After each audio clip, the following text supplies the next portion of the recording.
1986వ సంవత్సరంలో నేను డిగ్రీ చదువుతున్న రోజుల్లో ఇదివరకంటే ఇంటర్మీడియట్ టైంలో మ్యాథమెటిక్స్ ట్యూషన్ చెప్పేవాడిని. ఇప్పుడు తెలుగు చదువుతున్నాను.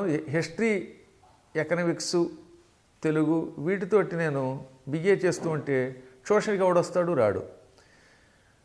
అందువల్ల నేను ట్యూషన్స్ చెప్పి చదువుకుందామా ఇంకేదన్నా చేసి చదువుకుందామా అనుకుంటూ ఉంటే 1986 ఉగాది నాడు అక్కడ గణపురానికి దగ్గరలో ఉన్న అర్ధవరం అనే ఒక పల్లెటూరిలో మీకు ట్యూషన్స్ ఏర్పాటు చేస్తామండి, మీరు పిల్లలకి పాఠాలు చెబుతూ మీ చదువుకోవచ్చు అని అక్కడ ఉన్నటువంటి ఒక ఆయన కబురు పెట్టారు.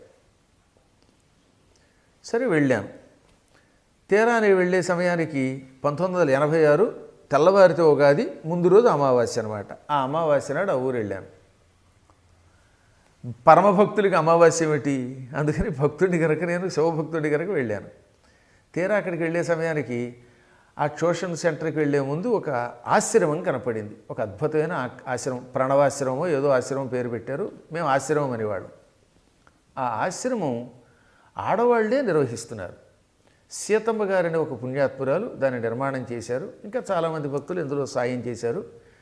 దాన్ని ప్రధానంగా ఆవిడ నిర్మాణం చేసినప్పటికీ తాడినాడ నళినాంబ అనే ఒకానొక యోగిని, ఆవిడ సన్యాసం పుచ్చుకోకుండా సన్యాసి దీక్షలో జీవితం గడుపుతున్న ఒక పెద్ద ఆవిడ.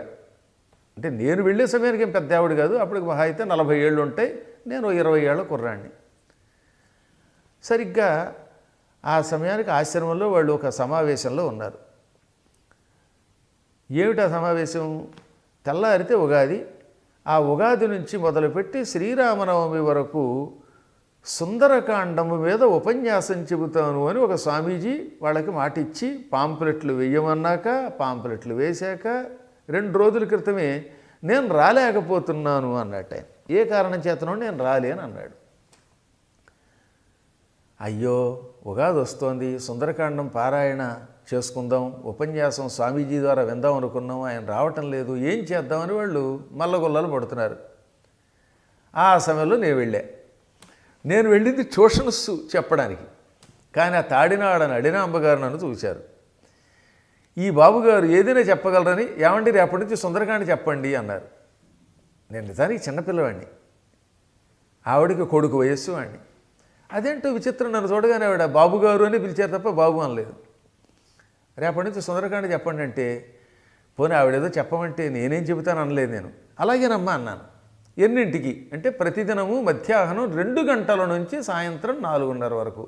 ఆ తర్వాత మేము ఎవరు ఉండం, అందరూ భోజనాలు చేసి 1:30కి వస్తారు, అరగంట వాళ్ళు భజన చేసుకుంటారట. 2ంటికి నేను పురాణం మొదలెట్టి 4:30కి ఆపాలి. సరేనన్నాను, ఇంటికి వచ్చాను.